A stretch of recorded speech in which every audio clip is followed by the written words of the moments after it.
मसीह के ज़िंदा और जलाली नाम में सबको सलाम। खुदा का शुक्र करते हैं, बाप जी की तारीफ़ करते हैं, बाप के नाम को जलाल देते हैं और इस नई सुबह के लिए, ज़िंदगी के लिए, सेहत के लिए, तंदुरुस्ती के लिए जो खुदा ने हमें बख्शी है, ताकि हम सारा दिन खुदा के नाम को मुबारक कह सकें, उसकी पाक मोहब्बत पर चलें, उसकी पाक मर्ज़ी पे चलें, उन राहों पे चलें जो खुदा ने हमें सिखाई हैं, हमें दिखाई हैं। क्योंकि खुदावंद फरमाते हैं कि मैं कलाम करूँगा और मेरा कलाम ज़रूर पूरा होगा, उसके पूरे होने में कभी भी देर नहीं होगी। और आज के ज़िंदा कलाम के लिए हम शुक्र करते हैं। ज़बूर 78 उसकी 7 आयत में है कि वो खुदा पर आस रखें और उसके कामों को भूल ना जाएं, बल्कि उसके हुक्मों पर अमल करें। पाक कलाम पढ़ जाने पर खुदा की बरकत हो, खुदा का शुक्र हो, खुदा की तारीफ़ हो। खुदा कहते हैं कि आज तक जो मैंने किया है तुम्हारी ज़िंदगी में, जो खुदा ने दुनिया को बनाया, खुदा ने हर एक चीज़ बहुत खूबसूरत बनाई और हर अच्छी चीज़ से हमें नवाजा है।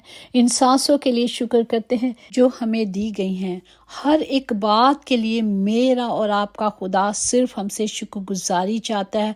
हर उस रहमत के लिए, हर बरकत के लिए जो हमें दी गई है, उसका फजल हमारे लिए काफ़ी है। फजल का मतलब ये नहीं कि आप गुनाह करते रहें और आपका हिसाब ना होगा। हरगिज़ ना भूलें, हर इंसान का उसके कामों के मुताबिक हिसाब होगा और बगैर ईमान को उसको पसंद आना नामुमकिन है। इसलिए खुदा के पास आने वाले को ईमान लाना चाहिए और जब वो ईमान रखेंगे, तवक्कुल करेंगे, भरोसा करेंगे तो खुदा का कलाम पूरा होगा। ईमान का मतलब खुदा पर मुकम्मल तवक्कुल, भरोसा, इत्मीनान रखना है, ताकि खुदा ने जो कहा है वो पूरा करे। हमें ज़रा भी शक नहीं करना। अगर हम देखते हैं किस तरह लूका की अंजील में, अगर 8 बाब उसकी 22-25 में देखें कि फिर ऐसा हुआ कि वो उसके शागिर्द कश्ती में सवार थे और उसने उनसे कहा आओ झील के पार चलें। बस वो रवाना हुए, मगर जब कश्ती चली जाती थी तो वो सो गए। खुदावंद यीशु वहाँ कश्ती में सो गए और झील पे बड़ा आंधी आई, तूफान आया और कश्ती पानी से भर गई और वो खतरे में थे। और उन्होंने क्या किया, जल्दी से जाकर कश्ती में देखा कि यीशु सो रहा है। खुदावंद यीशु को जगाकर कहा साहब साहब हम हलाक हुए जाते हैं। उसने उठकर हवा और पानी को क्या किया, डांटा और उसी वक्त वो थम गए और अमन हो गया। उसने उनसे कहा तुम्हारा ईमान कहाँ है? वो डर गए और ताज्जुब करके आपस में कहने लगे ये कौन है? ये तो हवा और पानी को हुक्म देता है और वो भी उसका हुक्म मानते हैं। तो क्या मैं और आप हुक्म नहीं मान सकते? खुदा जब हमारी ज़िंदगी में है, हमारे अंदर है, तो हमें डरने की ज़रूरत नहीं। चाहे आंधियाँ आएँ, चाहे तूफ़ान आए, वो कहता है कि मैं तुम्हें डूबने नहीं दूंगा। वो मौज़ात का बादशाह जब चाहे हालात बदल देता है। और जब हम उसके कलाम के मुताबिक चलेंगे, जब हम उसके पाक हुक्मों को मानेंगे, जब हम फर्मा बरदारी के साथ चलेंगे, तो खुदा का ज़िंदा कलाम मेरे और आपके घर में पूरा होगा। खुदा हमसे क्या चाहता है? सिर्फ फर्मा बरदारी। जब हम उसकी फर्मा बरदारी करेंगे तो उसकी तमाम बरक़ात जो उसने देने का वादा किया है, जो इस्तिशना 28 बाब को और उसकी पहली आयत से हम अगर देखें कि अगर तू खुदावंद अपने खुदा की बात को जान फशाई से मान कर उसके इन सब हुक्मों पर जो आज के दिन मैं तुझे देता हूँ एहतियात से अमल करे, तो खुदावंद तेरा खुदा दुनिया की सब कौमों से ज़्यादा तुझे क्या करेगा? सरफराज करेगा। और अगर तू खुदावंद अपने खुदा की बात सुने तो वो तमाम बरक़ात जो, अगर हम ये पूरा कलाम पढ़ें, वो तमाम बरक़ात खुदा ने कहा मैं तुझे दूंगा। और तेरे दुश्मनों को, अगर वो एक रास्ते से आएंगे तो 7 रास्ते से भागेंगे। खुदा के हुक्मों को माने, उसकी राह पे चलें, तो खुदावंद अपनी इन तमाम कसमों को, इन तमाम वादों को जो उसने किया है, वो कहता है वो पूरा करेगा।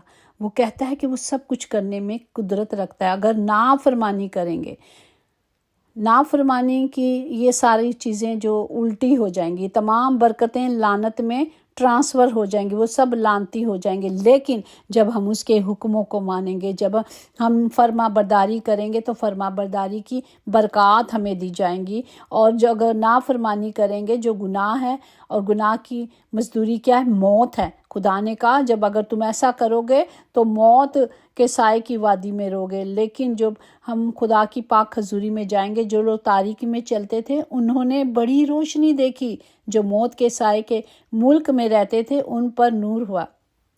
صرف حکموں کو ماننا ہے، صرف خدا کی پاک مرضی کو پورا کرنا ہے۔ میرا اور آپ کا خدا سب کچھ کرنے کی قدرت رکھتا ہے، وہ ہمیں ان چیزوں سے نکالتا ہے، اور اس کا وعدہ ہے کہ میں تجھے آنکھ کی پتلی کی طرح محفوظ رکھوں گا، وہ مجھے اپنے پروں کے سائے میں چھپا لے گا، وہ کبھی مجھے جنبش نہیں ہونے دے گا، کیونکہ اس نے جو انسان سے نہیں ہو سکتا وہ خدا سب کچھ کرنے میں قدرت رکھتا ہے۔ جب وہ ہمارے اندر موجود ہے، جب وہ ہمارے ساتھ ہے، تو ہم نے صرف خدا کے پاک وعدوں کے مطابق چلنا ہے، صرف خدا کے حکموں کو ماننا ہے، صرف فرما برداری کرنی، اور فرما برداری کی برکات ہم نے دیکھ لی۔ اگر نافرمانی کریں گے، گناہ کرتے رہیں گے، تو ہم کیا کریں گے؟ مارے جائیں گے، مر جائیں گے، ختم ہو جائیں گے۔ لیکن میرا اور آپ کا باپ ہمیں بچانا چاہتا ہے، وہ اپنی 99 کو چھوڑ کر ایک گناہ گار کو بچانے آیا، وہ گناہ گاروں کے لیے آیا ہے۔ اس نے زندگی دی ہے، اس نے ہمیں شفا دی ہے۔ ہم سب کے لیے برکت کی دعا کریں اور اس کلام کو مانگے جو خدا نے ہمیں دیا ہے۔ اس نے صرف ہم سے یہی چاہا کہ جیسے میں نے تم سے محبت کی، تم بھی ایک دوسرے سے محبت کرو۔ جو محبت خدا نے سکھائی، کیا سکھائی؟ خدا نے اپنے دشمنوں کو معاف کرنا سکھایا۔ آج ہم بھی ایک دوسرے کو معاف کریں اور آگے بڑھیں۔ ہمیں ایک دوسرے کو آج پرکھنے کی ضرورت ہے کہ میں کہاں کھڑی ہوں۔ میں یہ کلام سب سے پہلے میرے لیے کہ میں کہاں کھڑی ہوں، میں کیا کر رہی ہوں۔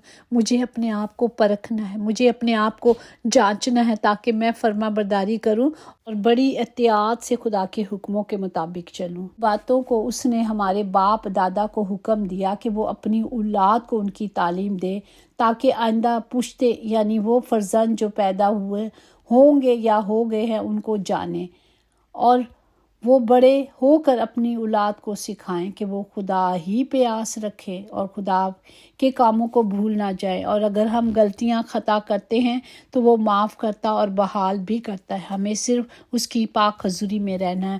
خداوند اس کلام کے وسیلے سے ہم سب کو برکت دے، تاکہ ہم صرف ایمان رکھیں، توکل کرے، بھروسہ کرے اور اس کے حکموں کو مانے جو حکم اس نے ہمیں دیے ہیں۔ اور خداوند ہماری رہنمائی کرتا ہے، وہ ہماری رہبری کرتا ہے۔ خدا باپ سب کو برکت دے، تمام گھروں کے خطے بھرے رہے، کبھی کوئی کمی، کبھی کوئی کمزوری نہ ہو باپ جی، اپنے نام کی خاطر باپ جی، کیونکہ آسمان اور زمین کے نیچے ہمیں کوئی نام نہیں بخشا گیا، یسوع نام۔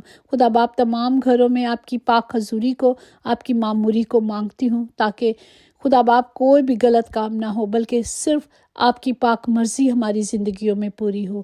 سب کی حفاظت کرے یسوع کے نام سے، آپ کے لہو کی باڑ کو مانگتی ہوں، پاک فرشتے مانگتی ہوں تمام گھروں میں۔